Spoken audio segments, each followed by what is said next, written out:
कक्षा 8वीं। गांव शहर। बदला बदला सा मौसम है, बदले से लगते हैं सुर। दीदा फाड़े शहर देखता, गांव देखता टुकुर टुकुर। कवि कहते हैं कि आज हर तरफ परिवर्तन की लहर सी चल रही है। आज जिधर देखो बदलाव नजर आता है। मौसम यानी माहौल बदला बदला लगता है। इस बदलाव को शहर अचरज से देखता है और गांव टकटकी लगाकर देखता है। वह दंग है। तिल रखने की जगह नहीं है, शहर ठसाठस भरे हुए। उधर गांव में पीपल के है सारे पत्ते झरे हुए। मेट्रो के खंभे के नीचे रात गुजारे परमेसुर। दीदा फाड़े शहर देखता, गांव देखता टुकुर टुकुर। इसका अर्थ है, कवि कहते हैं गांव से लोग रोजगार और काम की तलाश में रोज शहरों की ओर जा रहे हैं। शहर ठसाठस भरे हुए हैं, वहाँ तिल रखने की भी जगह नहीं है। दूसरी ओर लोगों के पलायन से गांव खाली हो गए हैं। गांव में खेतों की देखभाल करने वाला कोई नहीं है। गांव से लाखों लोग शहर आ तो रहे हैं, पर उनके पास रहने की जगह नहीं है। परमेश्वर जैसा कोई मेट्रो के खंभे के नीचे तो कोई सड़क के किनारे रात गुजारता है। इसलिए गांव और शहर इस परिवर्तन से आश्चर्यचकित है। इधर शहर में सारा आलम आँख खुली बस दौड़ रहा। वहाँ रेडियो पर स्टेशन राम दिन है जो रहा। उनकी बात सुनी है जब से दिल करता है धुकुर पुकुर। सुरसतिया के दोनों लड़के सूरत गए कमाने, गेहूं के खेतों में लेकिन गिल्ली लगी घमाने। लंगड़ा कर चलती है गैया, सड़कों ने खा डाले खूर। दीदा फाड़े शहर देखता, गांव देखता टुकुर टुकुर। दूसरी ओर शहरों का यह आलम है कि आँख खुलते ही लोगों को काम के लिए निकलना पड़ता है। वहाँ दिन निकलते ही भागम भाग शुरू हो जाती है।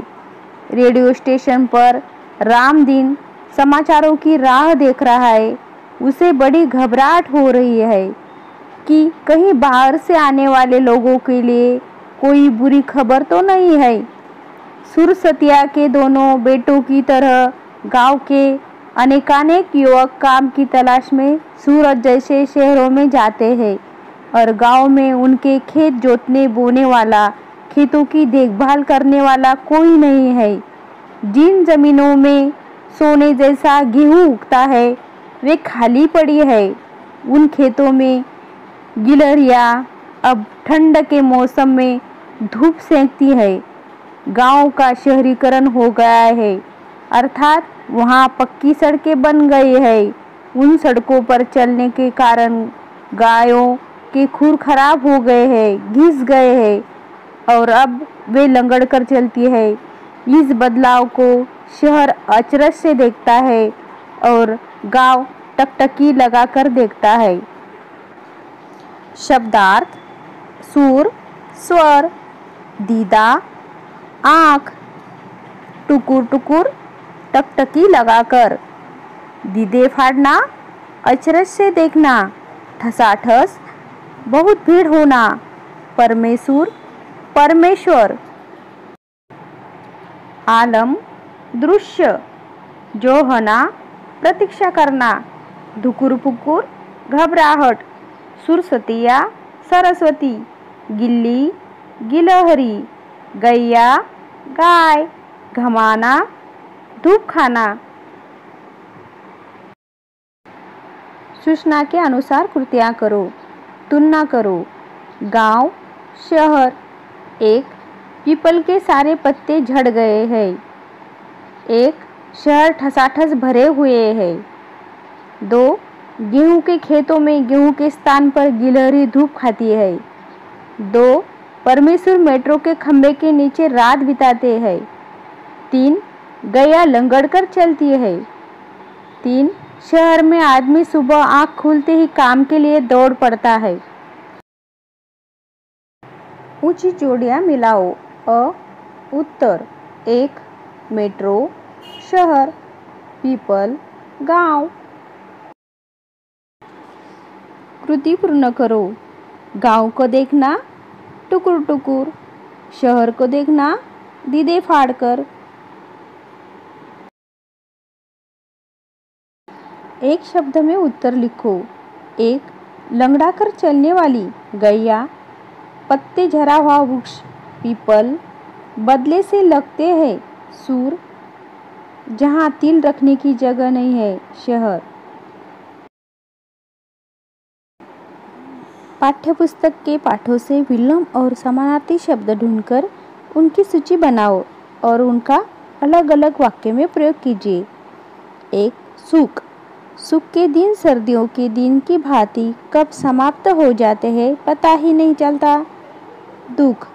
दुख के दिन गर्मियों की लंबी दोपहर की समान काटना मुश्किल हो जाता है। प्रश्न। प्रश्न पत्र में पहला प्रश्न बड़ा कठिन था। उत्तर। क्या तुमने सभी उत्तर एक बार फिर देख लिए? छोटा। मेरे लगाए पौधे में आज एक छोटा सा गुलाब खिला है। बड़ा। मेरा बड़ा भाई पढ़ाई में मेरी बहुत सहायता करता है।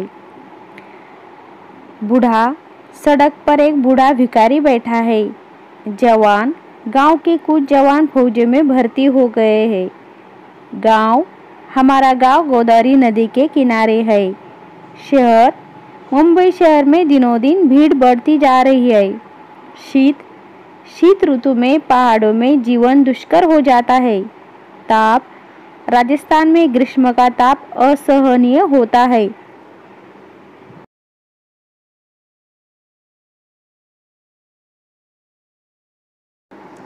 वृक्ष और पंछी के बीच का संवाद लिखिए। पंछी। बरगद दादा, आज ऐसे उदास क्यों दिख रहे हो? बरगद। नहीं, बस ऐसे ही।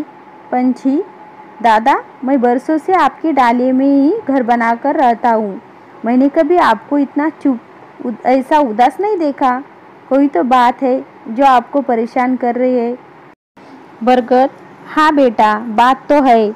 मैं यह सोच सोचकर हैरान परेशान हूँ कि हमारे जंगल कैसे थे और अब कैसे हो गए हैं। पंछी। क्यों, जंगल को क्या हो गया? बरगद। तुमने ध्यान नहीं दिया कि तुम्हारे आसपास के वृक्ष कम होते जा रहे हैं। आए दिन लोग आते हैं और हरे भरे वृक्षों को काट डालते हैं। पंछी। हाँ, देखा तो है। बरगद। ये लोग इस बात को नहीं समझ रहे हैं कि वृक्ष सभी प्राणियों के लिए कितनी उपयोगी है। वृक्ष अनेक प्रकार के पदार्थों देते हैं, पर सबसे महत्वपूर्ण है कि ये वातावरण से जहरीली वायु को लेकर उसे शुद्ध कर देते हैं। पंछी। मनुष्य तो सबसे बुद्धिमान प्राणी माना जाता है। दादा, फिर वह ऐसा क्यों कर रहा है? बरगद। बुद्धिमान तो है, पर वह केवल वर्तमान के बारे में सोचता है, भविष्य या आने वाली पीढ़ी के बारे में नहीं सोचता। मैं यह सोचकर चिंतित हूँ कि आने वाले समय में इस हरी भरी धरती का क्या होगा।